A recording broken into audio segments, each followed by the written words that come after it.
Yeah. Yeah. Hear my song.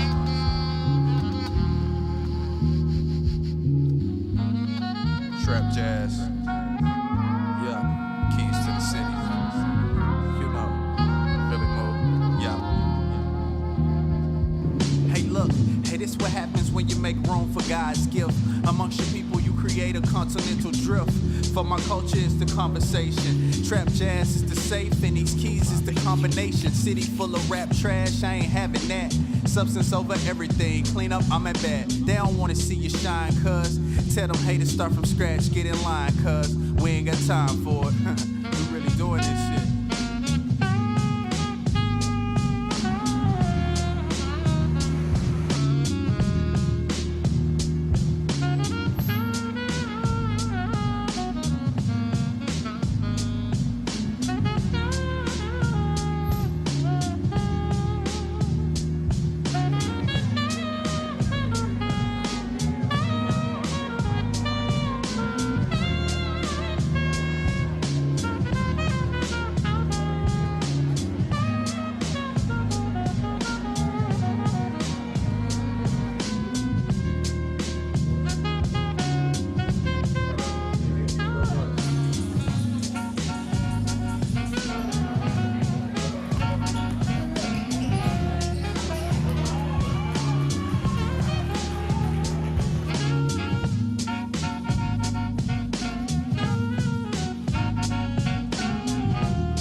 Where would I be if you let me down?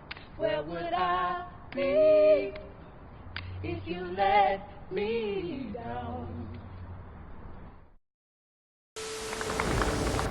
I have the pleasure to present to this great audience young John Lewis, National Chairman, Student Nonviolent Coordinating Committee.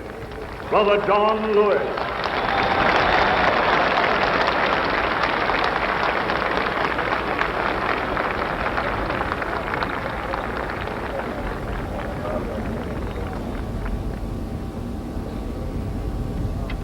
We march today for jobs and freedom, but we have nothing to be proud of.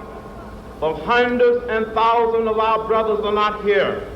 While we stand here, there are students in jail on trump-up charges.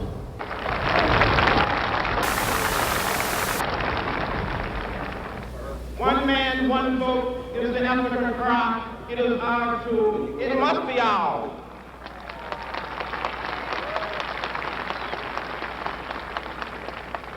We must have legislation that will protect the Mississippi sharecropper who was put off of his farm because he dared to register to vote.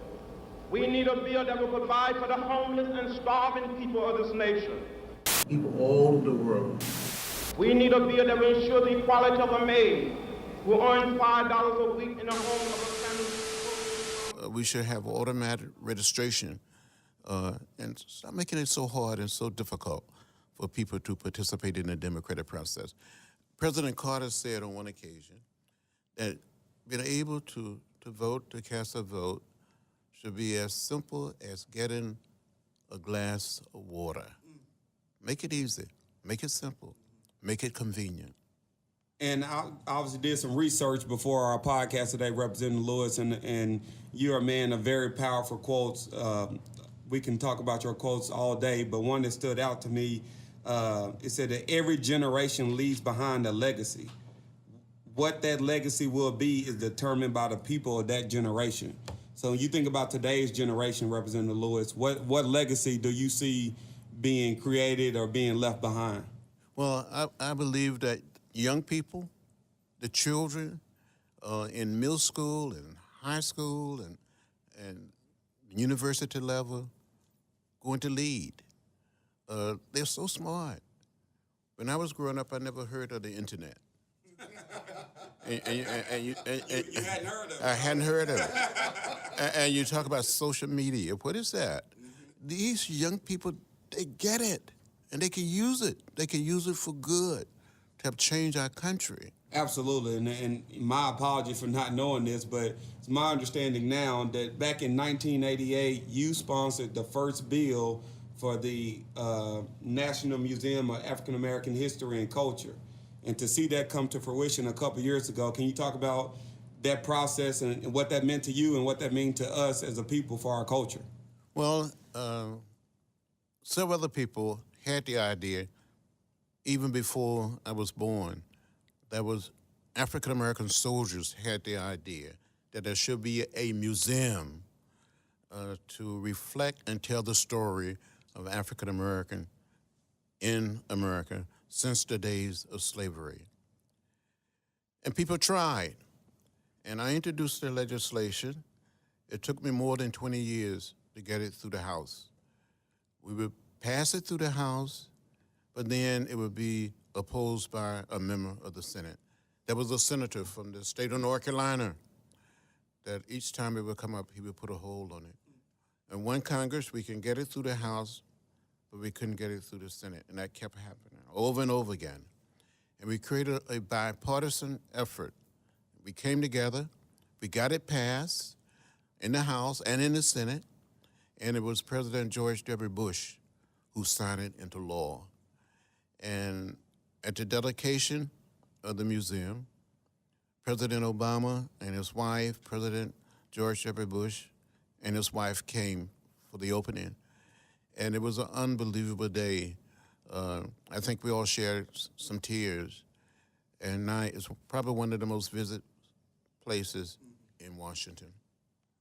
Well, thank you, and I think Clark said it best, civil rights icon, American hero, a hero to me. Personal hero. You said it best, Clark. I watched the movie Selma more times than I can count, and I always watch it around election time to not only remind myself, but remind my families and friends of how people literally fought, bled, and died for me to have the opportunity to go vote. And I appreciate you doing that for me and everyone in this great country. So thank you for that, and thank you for joining us today on Rock the Culture. But thank you. The only thing I tried to do to help out, and that's what I will continue to do, to help out and lend a helping hand.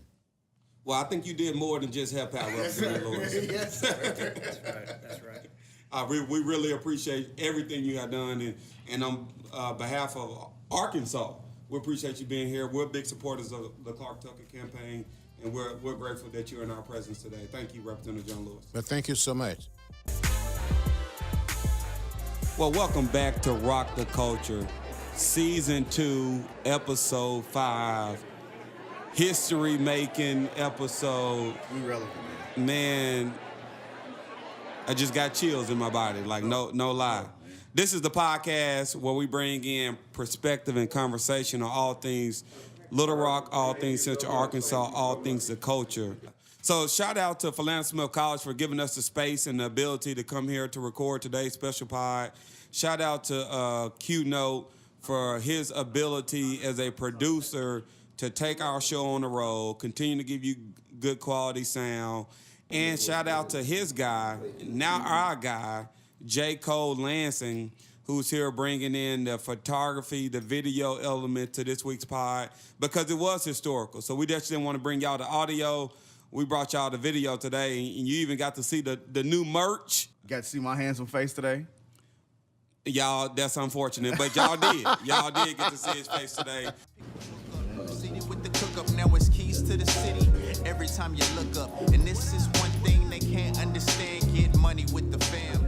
Big baller brand, Q and Philly mood, yeah, been with all the bands, and it's always been the plan for us to touch the My Sue Sam's episode. You don't be. You work for